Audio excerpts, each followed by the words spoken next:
Welcome back to making a UE5 tutorial every day for the rest of my life. It's day 17. I can't believe that. And today we're going to be setting up a very basic sprint system.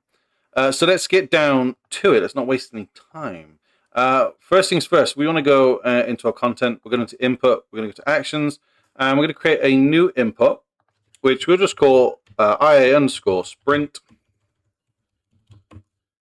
And we need to go into the IMC default.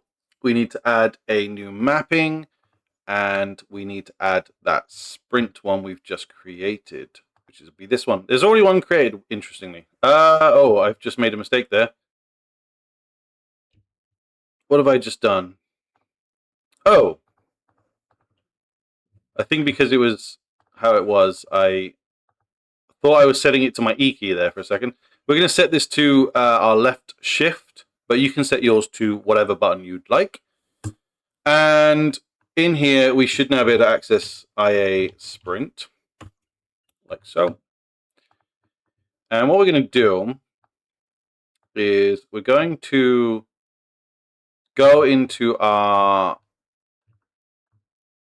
character movement component. And we're going to come down here and we're going to set our run, wherever it is, our max walk speed, to probably half of what it is for now. We'll just set it to like 300. And if we go in and test, we should be sort of more walking now than anything. We should still be able to do our dash every 3 seconds.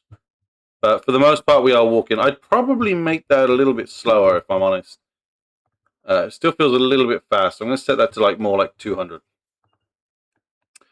And when we get started, so when we hit our sprint, we're going to drag out our character component and we're going to set our max walk speed. Chuck that into there. And we'll copy and paste that. Now this isn't set up for multiplayer. Just I know a few of these things I've done, I've set and made sure it's ready for multiplayer. This is currently not set up for multiplayer. I might do a multiplayer sprint in an episode down the line, but for now this is just a single player sprint. So when we press on it, we want to go to 600, and then when we let go of it, we want to go back down to 200. And if we compile, it should be done.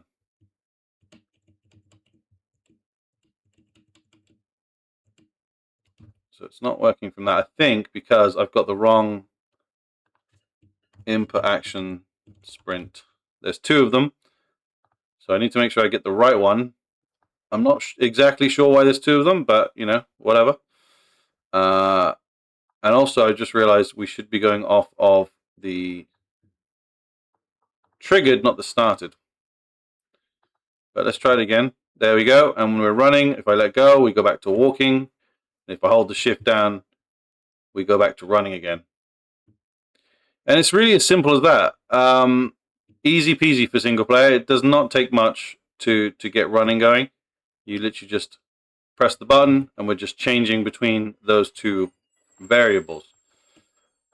There we go. We can get rid of that now, as we know we've got the right input action. Yeah, obviously, if you want to check for anything like any other conditions, for example, maybe eventually you might want to add a crouch ability. You might want to add the shooting ability. So obviously, if you're shooting, you don't want to be able to start sprinting. You know, there's all sorts of different things that you might want to add into this that will eventually be a condition. You can do a lot of those things with branch checks, and obviously, if all those conditions are met, you might not want to do something. But obviously, if they aren't met, you might want to carry on and allow yourself to sprint.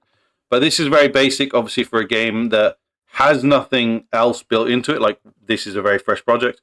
So just bear that in mind. But obviously, as you start to add more mechanics, you might want to change this up a little bit so that you're not sprinting when you don't want to sprint, you know. But thank you so much, guys, for watching. As always, if you're new here, subscribe. It helps the channel out immensely. And obviously, like, comment with any tutorials you'd like to see in the future. And I'll see you tomorrow.